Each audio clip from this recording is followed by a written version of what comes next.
The most positive thing about this CPU is power efficiency. And the second most positive thing about it is, even though I've looked everywhere, I can't find the word Intel anywhere on the box.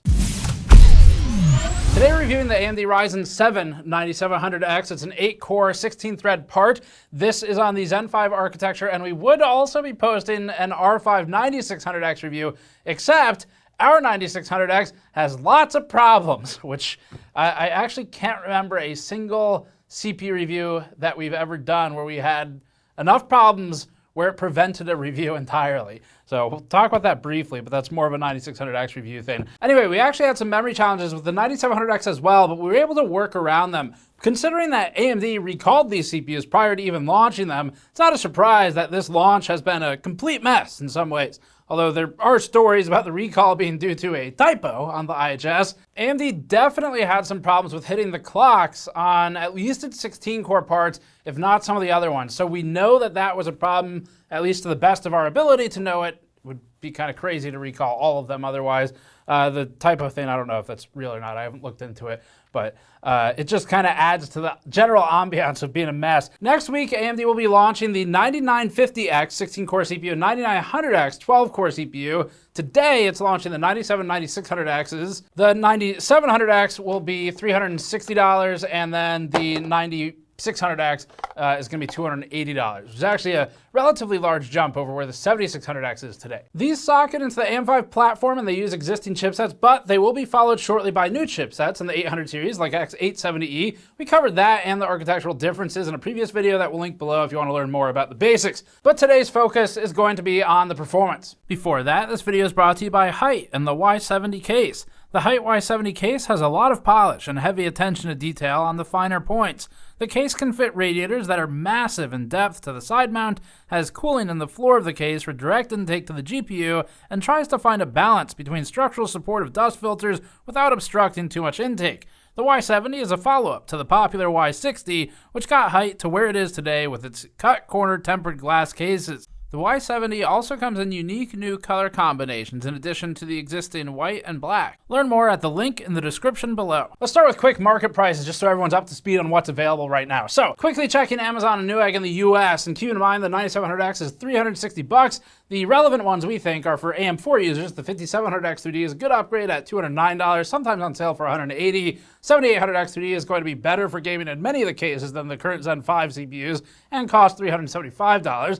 The 7700X costs $294, meaning the 9700X is about 22% more expensive right now. The 7600X is $200, again against the $280 for the 9600X. The 14900K is $581 and might even include blue screens. The 14700K is $398, and Intel's most reliable current processor, the 12900K, is $326. And as a quick reminder, we published a big video about why we are not currently comfortable recommending any of Intel's 13th or 14th gen CPUs until we can evaluate their new microcode coming out later in August, and until the company begins acting in good faith to help its customers, at least by our definition of it. You can watch our previous video for more about that. So we had some trouble working with these CPUs for launch. It's kind of abnormal. AMD's been generally stable for the last several years now. Zen 1 had a lot of teething issues, but they've gotten into a pretty stable spot. But we saw some regression with the general ease of working with the platform for these Zen 5 CPUs, which is odd because X670E already exists. It's pretty vetted, it's relatively stable, the BIOSes are pretty built up, and it just didn't work the way we would have expected it. So very disappointing. We did get it all functioning. It is functional. It's not a total disaster, but it's a bit pickier with some things than really the Zen 5 parts plus existing motherboards should be, and we think it boils down to most likely a BIOS issue, but possibly a GISA or the CPUs in some interaction with all of those things. First, we noticed that F-clock was defaulting to 2100 megahertz, which is an error. It's supposed to default to 2000 still. We confirmed this with AMD. Fortunately, we control our F-clock manually for tests, so this didn't affect us, but anyone not paying attention may have potentially some stability challenges, or you might have artificially high performance in some tests versus a prior generation as a result of the not like for like F-clock behavior. We typically use a 2-stick kit of Corsair DDR5 6000 memory for AM5. This has been used on all AM5 CPUs we've tested to date, including on this exact board without any issues at all. However, we can't get the 9600X or the 9700X to stay stable with the same board we've been using, although there was a BIOS update, so that is a possible and maybe likely candidate for why. We manually control most relevant timings in the voltage. We also control F clock, U clock to M clock ratio, and it still just wasn't stable. We eventually got the 9700X working for Expo with our Lexar DDR5 6000 kit, which is the same kit that we use for our CPU cooler reviews. It works pretty well, and the timings are mostly the same. We manually configured all of it to our normal Corsair kit. There's a few differences in there, so like TREFI, for example, is much looser on the Lexar kit, so that'll minimally affect some of the performance. And the short version is that if you're looking at a 1% to 2% difference, whether a regression or an increase in performance, it is more possible than typically that falls within our run-to-run or margin of error because of the slight memory kit change, because of AMD's compatibility issues that we were running into, but we're talking 1% to 2%. So the conclusion is really going to be the same here. Just want you all to be aware of it. And speaking of that, for the 9600X, we tried a whole lot of things to get it stable, and we're going to go over that in the 9600X review separately. It's not going to be here. Okay, for methodology. So we recently debuted our new suite of testing in the 3700X and the 3600 revisit that we published. You can check that out if you want to see those older CPUs.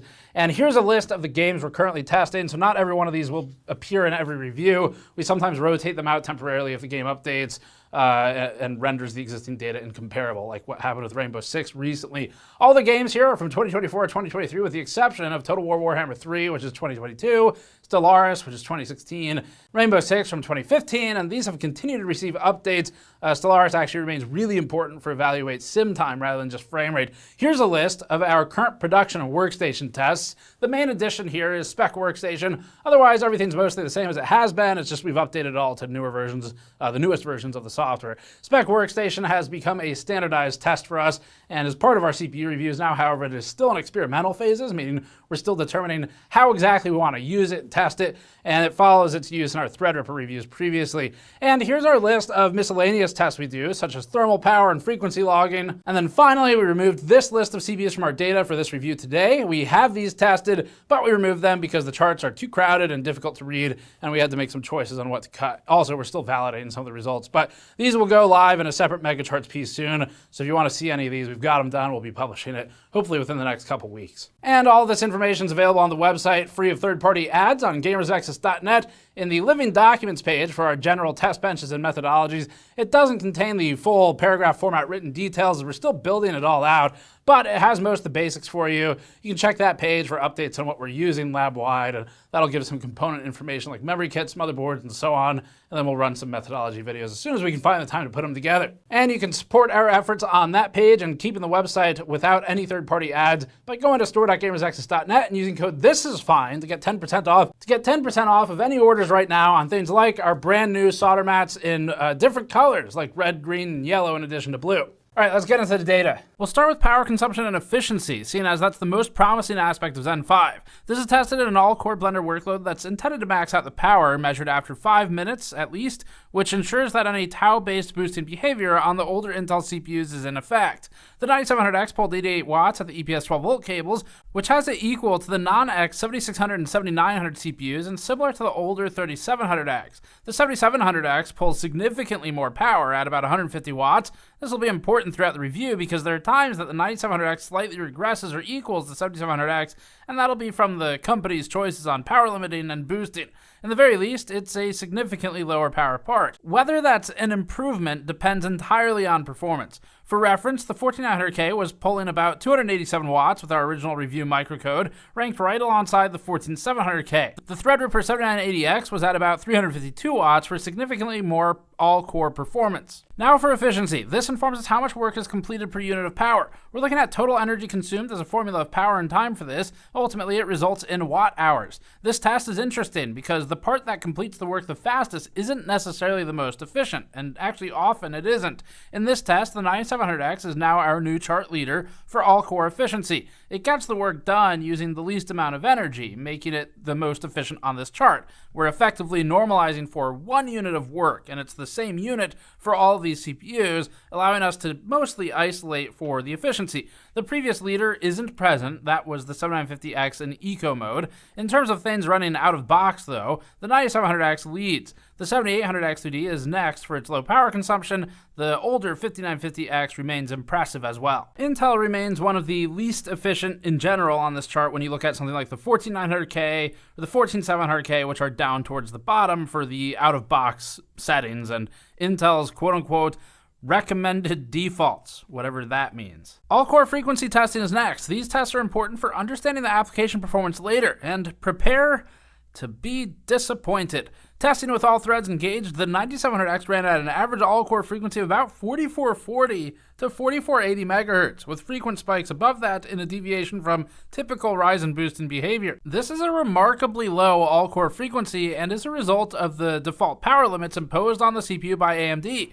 Plotting the 7700X, we see the predecessor at 5200 MHz initially, with a slow decay to around 5190 MHz. There are no spikes that appear. So that's a huge gap between these two CPUs, one of which is supposed to be a predecessor. Frequency alone really doesn't mean much for performance, but it can be an indicator of it. Architectural differences mean that the frequency between the two is not purely like-for-like comparable, but having this information will help us explain some of the performance, specifically in all-core workloads later. This is why manufacturers have up to numbers for boosting. It's typical that the boost listed on the box is higher than the all-core boost, as the listed spec normally refers to a low thread count load, and we can look at that next. Single-core frequency has the 9700X at 5525 MHz flat and Cinebench single-threaded. The advertised spec is up to 5.5 GHz, so they hit the advertisement. Our 7700X ran the same test at 5550 MHz, slightly higher, but 25 MHz isn't a big enough advantage to counterbalance the architectural improvements found in the new 9700X. So we should see improvements in applications, especially where they run a low thread count. The next big one is thermals. This is an important section. So AMD has moved the sensor and changed a little bit how it behaves for thermals. So you can't just look at T-die on a 7700X and put it on a line graph or a bar chart against T-die on the 9700X and have them be directly comparable. It is not. It would be similar to comparing Intel to AMD or something for thermals. It just doesn't make a lot of sense because they measure it slightly differently now. So what we can do is try and compare the sensor behavior as best we can. There are some limitations, so this is not a perfect science, but we can get it pretty good. Because the chiplet layout is the same, the IHS is the same, we can mostly isolate for the architecture and the sensor behavior changes. For this test, we're going to limit the 7700X down to the exact same power consumption as the 9700X in Blender, so we'll run both at 86 to 87 watts, EPS 12 volt in Blender, and that's about 90 watt PBT on the 7700X, so it's similar to the eco mode levels. Here's the results. The 9700X plotted at about 50 to 52 degrees Celsius in a 21C ambient under a 360 ml liquid freezer 2 at 100% fan speeds. This was in an all-core workload. The original 7700X result at 150 watts ran at 92 degrees Celsius. But remember, these aren't directly comparable. And also, this was by design, where the 7000 series was boosting until they hit a thermal limit, and it would keep boosting until hitting other limits, like power. So the limit's 95C there. We have two things going on. It's higher because it's boosting until that point, but also because AMD changed the sensor behavior. Unveiling the 7700X at the same power, so we've now artificially restricted it by using BIOS, we can see it's actually at 59 degrees Celsius. As compared to the 9700X, this helps us understand two things. One is whatever the actual improvements there may be, and the other is the change to the sensor behavior itself. This is much more directly comparable to the 9700X. It is as close as we can get without external sensors, and the end result is closer to a 8 to maybe 9 degree change, depending where you look on the chart. So this makes sense. AMD's previous claims were approximately 7 degrees Celsius at the same TDP that is directly from them.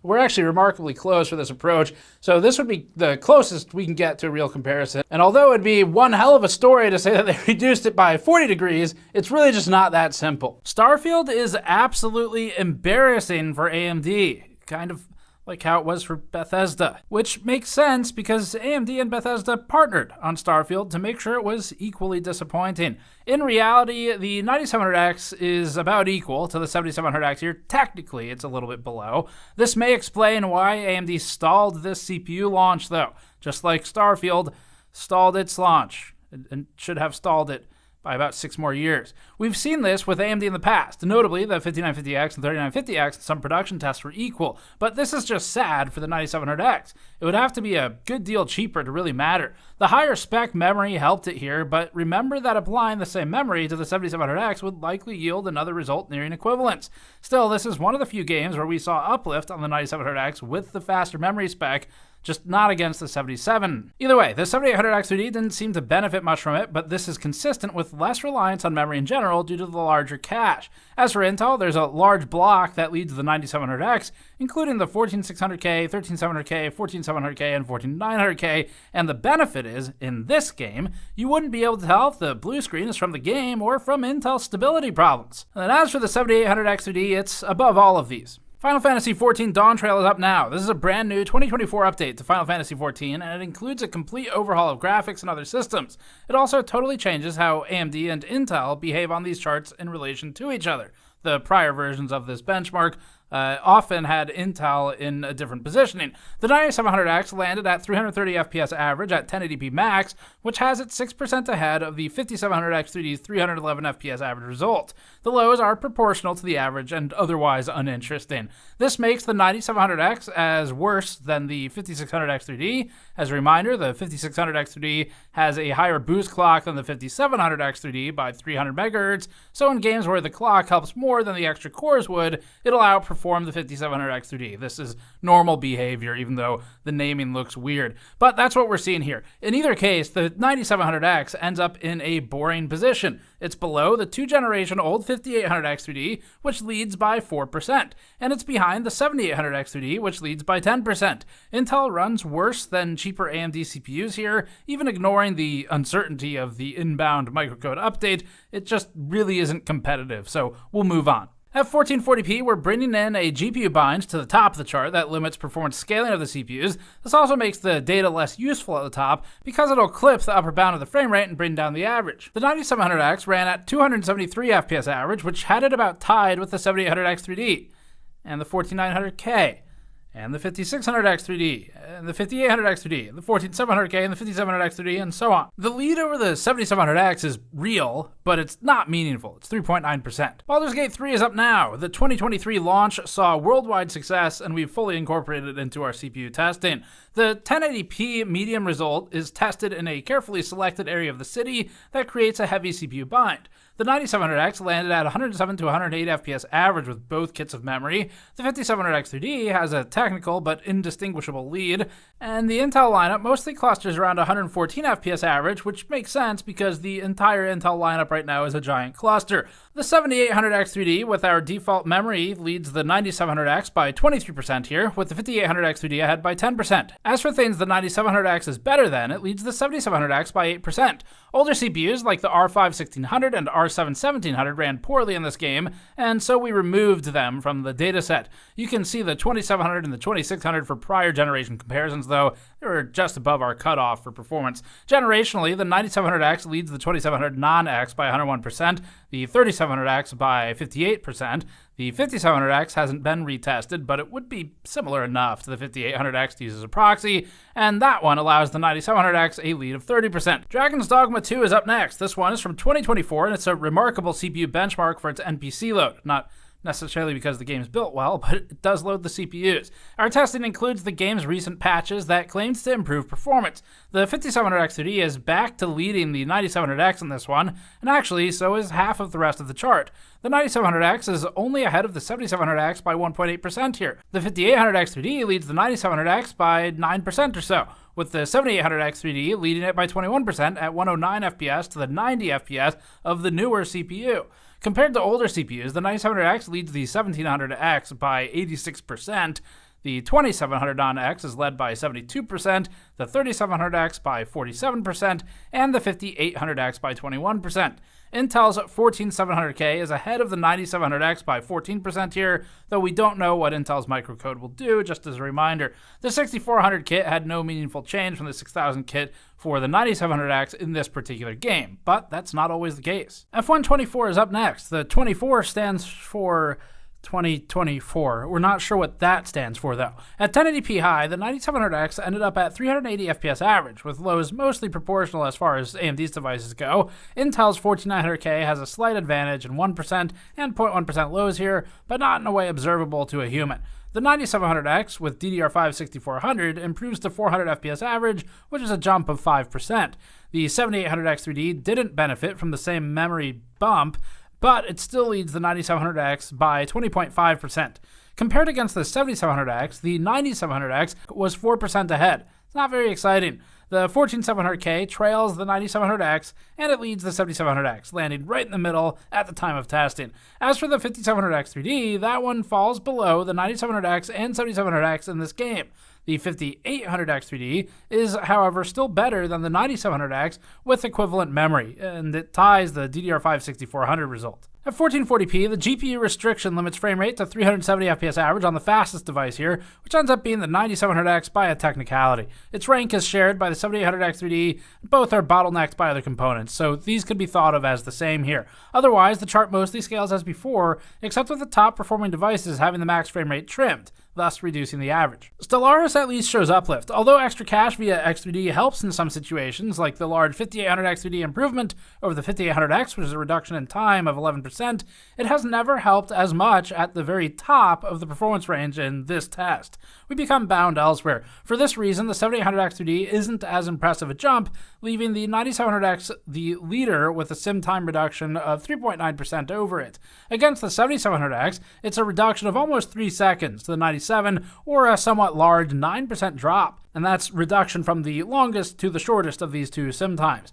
This game seems to benefit from the IPC uplift, and because it's based on time and not frame rate, it is immediately and clearly observable to most users. Games like Stellaris, Galactic Civilizations, which is awesome if you haven't played it, or other simulation titles have clear time reductions from uplift like this. This is one of the 9700X's stronger titles. Intel's first showing is at 30 seconds with fast memory, or 30.5 with the same memory that almost everything else here uses. But we already knew Intel's simulation time is slow because it wasn't able to run PR simulations fast enough to bury the recent controversy. This allows AMD a lead overall on this chart, but also just right now generally. For now. We'll see. We have to skip Rainbow Six this time because they just updated the game and we measured a performance impact from the patch, so we only have 9700X tests for the new version. We'll move on to production. Our production and workstation tests coming up start with Blender. These are heavily multi-threaded generally, and generally more reliant on core count, though not all of them are. So Photoshop, for example, behaves a little differently. We'll go through all of those in this testing. Our Blender render is the first one. It's a real-world test, and it performs a tile-based render on the CPU of our intro animation to this video.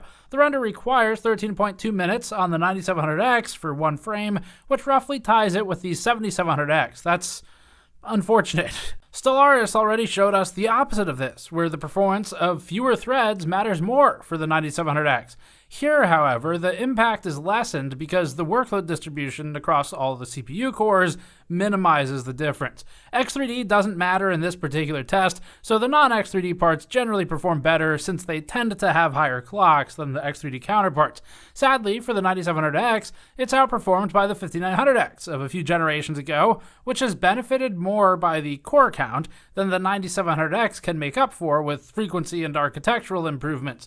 The same is true for the 3950X 16-core part, and actually Intel's 14700K also outperforms the 9700X here. The 5000 series X3D parts at least don't lead this time, but the result is complete and total stagnation for the 9700X versus the 7700X. It's just not good. At most, you could call it acceptable, but now we'll move on to file compression with 7-zip. The 7700X is technically 1.7% ahead. Functionally, they're tied, and we're looking at stagnation here. Remember that the 9700X was run technically on different memory, despite us matching the timings as much as we could stabilize. This could account for some small differences, very small ones, but not much. Ultimately, at best, the parts are the same, and at worst, the 9700X is slightly worse. The 5900X, 3950X, and even 14600K all run ahead of the 9700X here. AMD's performance is embarrassing and fails to move the needle. There's absolutely no reason to buy this CPU for workloads like this unless you were already going to buy a 7700X anyway, and if this is cheaper. Both of those conditions have to be true. In decompression testing, the 9700X completed 136,000 MIPS, which roughly tied it with the 14600K. Performance is below the 7700X for the reasons we've discussed already. At best, you could maybe call them equal, but overall this is pretty disappointing. The 9700X leads in Photoshop, so for AMD that's a relief. This is less thread-bound and more individually intensive on fewer cores. As a result, AMD's IPC improvements show through. The 9700X ends up leading the 7950X and 7700X alike, with the lead over the 7700X at 10%. That's one of the largest gaps we've seen in our testing so far and is similar to Stellaris. The closest Intel CPU is the 14900K at 10,049 points, giving the 9700X a lead of 19%.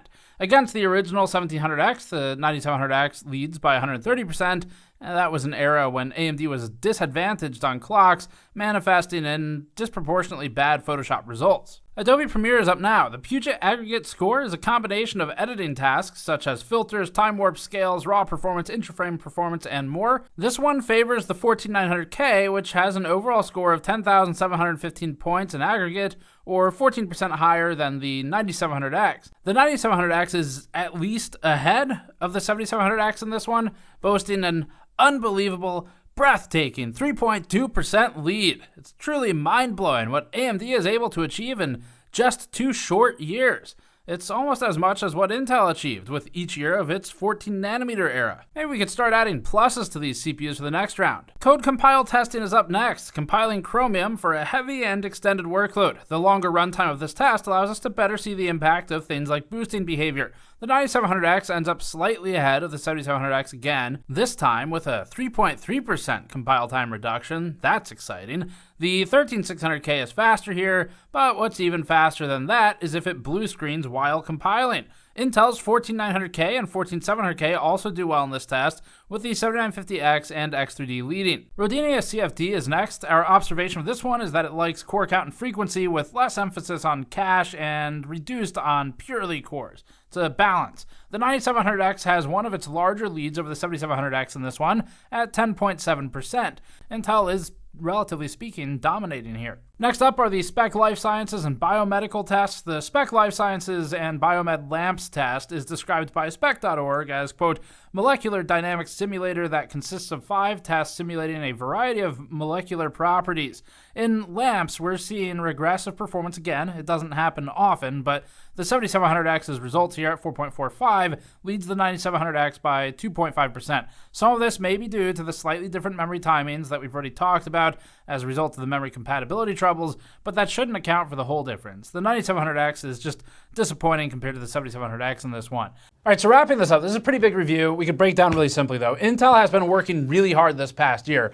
They have been putting in concerted effort to make sure that nobody has any confidence in them whatsoever. And they've succeeded. They have done exceptionally well at really killing the confidence in Intel as a brand, destroying its brand credibility, making us question whether or not it'll actually support its products, making us question whether it'll tell people about the faults of its products and try to make good on it. So because of that, AMD has that going for it. Unfortunately though, this is not a good marketing tactic. The other one being worse, generally speaking, is not a good sell. Because what happens is stagnation. People look at it, they go, I'll just sit on what I am using now or whatever, and it's just not as exciting. So this leads to potential boredom, slowdown in the market, stagnation. AMD has efficiency going for it though. So that is the biggest thing AMD has with the 9700X. We'll see if that continues with the other Zen 5 CPUs. They are doing well there. And that is the singular pillar preventing this review from going the direction of us saying this is AMD's 14nm plus moment. They are halfway there. They're at like a 14nm and half of a plus. Without the efficiency pillar, they're there. It's the Skylake stagnation boredom. But that change in power means that it's not quite so simple. So at least there's that going for it. We'd like to see the efficiency improvement with more of a performance uplift. We have been maybe spoiled by that over the past generations. Overall, the CPU is relatively boring. It is slightly better than a 7700X. Sometimes it is slightly worse. Other times, relatively rare, but does happen.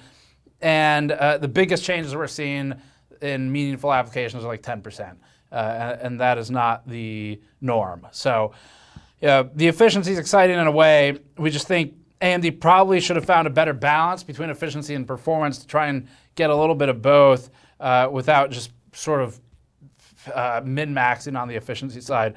The memory compatibility has been rough for our testing. It's odd considering the stability of the motherboard and the platform overall for the same memory sticks on 7000 series. It could be BIOS, or it could be the CPU, or it could be a GISA. Ultimately, it's AMD's fault, and here's why. AMD knows whose boards are being used by reviewers. They know to the extent that when they're packaging the BIOS and the drivers and whatever for reviews in advance of launch before it's publicly available, they will create folders for a set of boards that are commonly used by reviewers and distribute it. That means AMD is distributing the stuff for the reviews. AMD is validating in its labs, in theory, that stuff works on those boards for the reviews. And so we'd view it as it's ultimately under AMD's control to make sure this stuff kind of works as it's supposed to. We're not going to let them just blame it on a board vendor. So, and also, Patrick did just while I was filming this go and quickly validate, and we had some of the same memory issues with our 9600X on an ASRock board, so it does seem like that CPU is just screwed. As for the 9700X, the CPU is fine. If it didn't have the efficiency improvements, it'd be getting the Intel 11th gen treatment of being a dead generation that we call a waste of sand. Instead, because it has efficiency, it just gets meh. Which is at least a little bit better, I guess. If you're on AM4, you should consider the 5700X 3D if you're not happy with your performance. If you're happy with your performance, just keep the CPU. I mean, you don't have to upgrade every generation. It's normally not productive anyway, and skipping a couple is just fine. If you want an upgrade, though, and you're on AM4, there's a lot of good X3D options, assuming you're not trying to do a total new system. And then if you want a total new system, the 7800X 3D is still looking really good, and probably for a lot of gaming scenarios does still make more sense.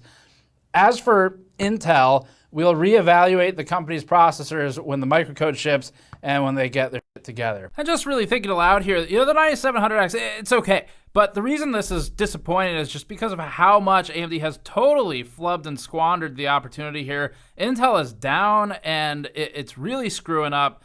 It's good that AMD delayed their launch if they had problems, but they still have problems, so it wasn't enough. There's clear compatibility issues with some of the memory configurations that worked just fine on the 7000 series. We were able to confirm now after filming the whole review and editing it, the 9600X that we got originally, it actually is just dysfunctional. And this is the first CPU I think I've ever received that is that broken where we can't review it. We got a new one in, it works totally fine as expected. In the same test conditions. So there's something wrong with the first one. And then you look at the pricing, and if a 7700X is $60 cheaper than a 9700X, that makes way more sense.